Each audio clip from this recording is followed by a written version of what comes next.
چلیے اور fair question ہیں وہ لے لیتے ہیں۔ ایک انہوں نے پوچھا تھا کہ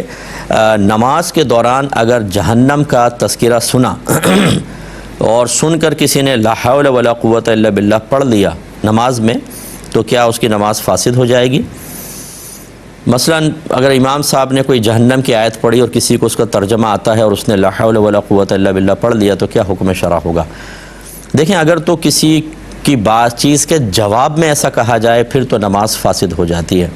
ٹھیک ہے نا، جیسے کوئی سلام کرے ہم اس کا جواب دے دیں، یا آیت میں کوئی کویسچن سا ہو اور ہم اس کے جواب میں کوئی بات کہہ دیں تو پھر نماز کے فساد کا حکم ہوتا ہے۔ لیکن جہنم کا تذکرہ سن کر لا حول پڑھ لینا یا جہنم کا تذکرہ سن کر استغفار پڑھنا، جنت کا تذکرہ سن کر سبحان اللہ کہہ دینا، اس سے نماز فاسد نہیں ہوتی، ٹھیک ہے نا۔ خوشی میں یا غم میں، یعنی آخرت کی کسی خوشخبری کو سن کر سبحان اللہ کہا یا کوئی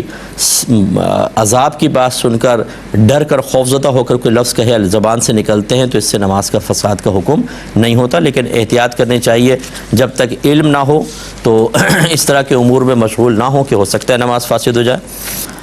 یہ جو آپ نے کویسچن کیا کہ کسی نے اپنی بیوی کو اس طرح کہا، تو پہلی بات تو یہ کہ جیسے ابھی میں پچھلے ہی کویسچن کے جواب میں عرض کر رہا تھا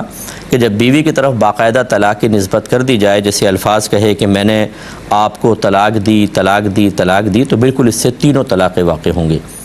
بعض لوگ یہ آپ کو کہیں گے کہ یہ ایک وقت کی دی ہوئی 3 طلاقیں ایک ہی ہوتی ہیں، یہ بالکل غلط مسئلہ ہے، ایسا نہیں ہوتا ہے۔ ایک وقت کی 3 طلاقیں 3 ہی ہوتی ہیں، چاہے ایک لفظ سے 3 طلاقیں دی ہوں، یعنی یوں کہا ہو میں نے تجھے 3 طلاقیں دی، یا پے در پہ 3 دفعہ طلاق کا ذکر کر دیا گیا ہو، جیسے آپ نے کویسچن میں کہا کہ میں نے آپ کو طلاق دی طلاق دی طلاق دی، دونوں صورتوں میں 3 ہی طلاقیں واقع ہوتی ہیں۔ اب اگر شوہر انکار کرتا ہے تو پھر ہم بیوی سے گواہ طلب کرتے ہیں، اور گواہی کے لیے کم از کم 2 مرد ہوں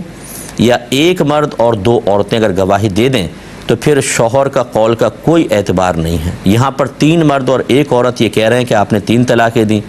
جواب میں شوہر کہتا ہے کہ نہیں 2، ایک اور گواہ ہے وہ کہتا ہے کہ ہاں 2 ہی دی ہیں، تو اس سے کوئی فرق نہیں پڑتا۔ شوہر کے لیے ویسے بھی گواہ کی ضرورت نہیں ہے، گواہ پیش کرتی ہے بیوی، یعنی سمجھ لیں مرد کے اگینسٹ اگر گواہ موجود ہیں تو ان کا گواہی کا اعتبار ہوتا ہے، گواہ نہ ہوتے تو پھر شوہر سے کہا جاتا ہے کہ آپ قسم کھا کر انکار کریں۔ اگر عورت کے پاس گواہ نہ ہوں تو پھر شوہر اگر قسم کھا کر کہہ دیتا کہ میں نے طلاق نہیں دی یا 1 دی ہے یا 2 تو پھر اسی کے قول کا اعتبار ہوتا ہے۔ لیکن اگر اس کے اگینسٹ گواہ موجود ہیں، جیسے آپ نے بتایا 3 مرد 1 عورت، تو اب شوہر کچھ بھی کہہ رہا اس کا اعتبار نہیں ہوگا، ان گواہوں کی گواہی کا اعتبار ہوگا، لہٰذا تینوں ہی طلاقیں واقع ہوں گی۔ بھائی نے کویسچن کیا کہ اگر مسلمان کے جنازے میں کوئی غیر مسلم شرکت کرے اور دعا بھی مانگے ساتھ میں اور پھر مٹی بھی ڈالے تو کیا حکم شرع ہوگا؟ دیکھیں اس میں کوئی میت کے اوپر کوئی برا اثر مرتب نہیں ہوگا،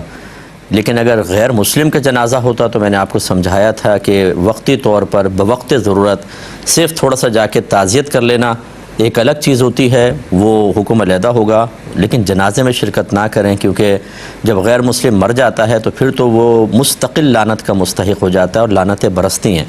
زندگی میں بھی وہ مطلب ایسی حالت میں ہوتا ہے، لیکن بہرحال چانس ہوتا ہے کہ وہ کلمہ پڑھ کے مسلمان ہو سکتا ہے، لیکن جب اس کا انتقال ہو جائے تو پھر تو جنازے کا حکم بہت سخت ہے۔ لیکن مسلم کے جنازے پر اللہ کی رحمتیں نازل ہو رہی ہوتی ہیں، دیگر مسلمان دعائے بخشش و مغفرت کر رہے ہوتے ہیں، یہ بھی باعث نزول رحمت ہوتا ہے۔ ایسے میں کسی غیر مسلم کا شریک ہو جانے سے اس پہ کوئی فرق نہیں پڑے گا، اور دعا تو غیر مسلم بھی اللہ سے مانگ سکتا ہے، اگر وہ مانگ رہا ہے تو ہو سکتا ہے اس کی دعا بھی اللہ تعالیٰ قبول فرمائے۔ یہ نہیں ہے کہ غیر مسلم کی دعا ہی قبول نہیں ہوتی، اس کے حق میں ہو سکتا ہے، اور پھر مٹی ڈالنے سے بھی مسلم مردے پہ کوئی فرق نہیں پڑے گا۔ اور بعض اوقات ایسا ہوتا ہے کہ غیر مسلم کو آپ منع بھی نہیں کر سکتے، منع کریں گے تو اگر ایسے حالات ہوں کہ کسی غیر مسلم کو ساتھ رہنے سے منع کیا جائے اور اس کی وجہ سے اس کے دل میں نفرت بیٹھے یا ماحول وہاں کا خراب ہو تو پھر تو کوئی مسئلہ نہیں آنے دیں، کیونکہ آپ کا روکنا فتنے کا باعث بنے گا۔ لہذا امید ہے کہ آپ بات سمجھ گئے ہوں گے اور کر سکتے ہیں۔ کچھ یہ آفر کویسچنز میں لیتا ہوں۔ ایک یہ پوچھا تھا کہ ایک صاحب نے کہا کہ میں نے زرعی بینک سے قرضہ لیا اور میں امامت بھی کرواتا ہوں، تو کیا مفتی صاحب مجھے امامت جاری رکھنی چاہیے؟ غالباً کا کہنے کا مطلب یہ ہے کہ وعدہ سود پہ قرضہ لینے کی وجہ سے کیا میں امامت کا مستحق رہا یا نہیں رہا۔ دیکھیں اچھی طرح یاد رکھیں، اصل میں آپ اگر خود تقوی کے لحاظ سے چھوڑ دیں تو ایک الگ بات ہے، ورنہ اگر آپ نماز کو جاری رکھیں تو آپ کے پیچھے نماز تو لوگوں کی ہو جائے گی، یہ اس کا انکار نہیں ہے۔ اصل مسئلہ خود امام کا نہیں ہوتا، اصل مسئلہ ہوتا ہے مقتدیوں کا، کہ اگر وہ اس پر مطلع ہو جاتے ہیں کہ ایک شخص کسی بڑے گناہ میں مبتلا ہے تو پھر یہ ان کا جان لینا یقینی سی بات ہے کہ اس امام کے پیچھے نماز پڑھنے میں ان کو کراہت محسوس ہوگی اور کراہت پیدا کرے گا، اور یہ قلت جماعت کا سبب بن سکتا ہے کہ لوگ نفرت کی وجہ سے پھر نماز چھوڑ دیتے ہیں، اس امام کے پیچھے نہیں پڑھنی، تو جماعت قلیل ہو جاتی ہے۔ اس لیے کہا جاتا ہے کہ جس امام کی خطا ظاہر ہو جائے وہ بے اعلانیہ خطا اور مستقل بنیادوں پہ وہ کر رہا ہو تو پھر اس کو معزول کرنا چاہیے۔ ہاں کبھی اچانک کوئی ایک آدھ خطا بڑی ہو گئی اور ظاہر ہو گئی اور وہ اعلانیہ توبہ کرے اور آئندہ کے لیے اس خطا سے محفوظ رہے تو پھر تو گنجائش نکل سکتی ہے، لیکن اگر قوم بہرحال اس سے نفرت کر دے اور اظہار کر دے اور نہ پڑھے پیچھے نماز تو پھر امام کو چینج کرنا چاہیے۔ لیکن اگر آپ نے قرضہ لیا ہے اور کوئی کسی کو علم نہیں ہے تو پہلی بات تو یہ کہ لینا نہیں چاہیے تھا۔ ہمارا مشورہ ہے کہ فوراً سے پیشتر اس کو آپ ادا کر کے ختم کریں، اپنی امامت آپ جاری رکھ سکتے ہیں جب تک کہ آپ کا یہ معاملہ لوگوں کے سامنے منکشف نہ ہو جائے۔ ایک یہ کہتے ہیں کہ اگر کسی بچی کے پاس فارمیسی کا لائسنس ہو تو لڑکیاں چونکہ خود تو اس کو دکانیں وغیرہ فارمیسی وغیرہ نہیں چلا سکتی ہیں، تو کیا وہ کسی کو یہ لائسنس رینٹ پر دے سکتی ہیں، اور جو رینٹ آ رہا ہو وہ حلال ہے یا حرام؟ دیکھیں پہلے بھی ہم نے اس کا کئی دفعہ جواب دیا ہے، دوبارہ آیا تھا تو میں نے اس کو شامل پروگرام کر لیا کہ اس طرح کرنا شرعاً جائز نہیں ہے۔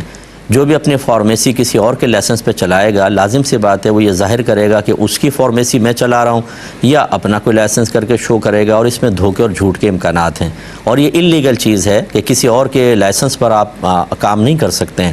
اور یا رشوت دینی پڑے گی۔ لازم سی بات ہے کہ اگر اس پہ کوئی ریڈ پڑ جاتی ہے، کوئی آ کے انویسٹیگیشن وغیرہ ہوتی ہے تو رشوت دے کے منہ بند کرانا پڑے گا۔ تو جو اتنی خرابیوں کا سبب بنے کہ اس میں دھوکہ بھی ہے، جھوٹ بھی ہے اور رشوت کے بھی امکانات ہیں، تو یہ شرعاً جائز نہیں ہے، اور یہ اس کے تحت آئے گا کہ وَلَا تَعَاوَنُوا عَلَى الْإِثْمِ وَالْعُدْوَانِ، کہ گناہ اور زیادتی کے کاموں میں باہم تعاون مت کرو۔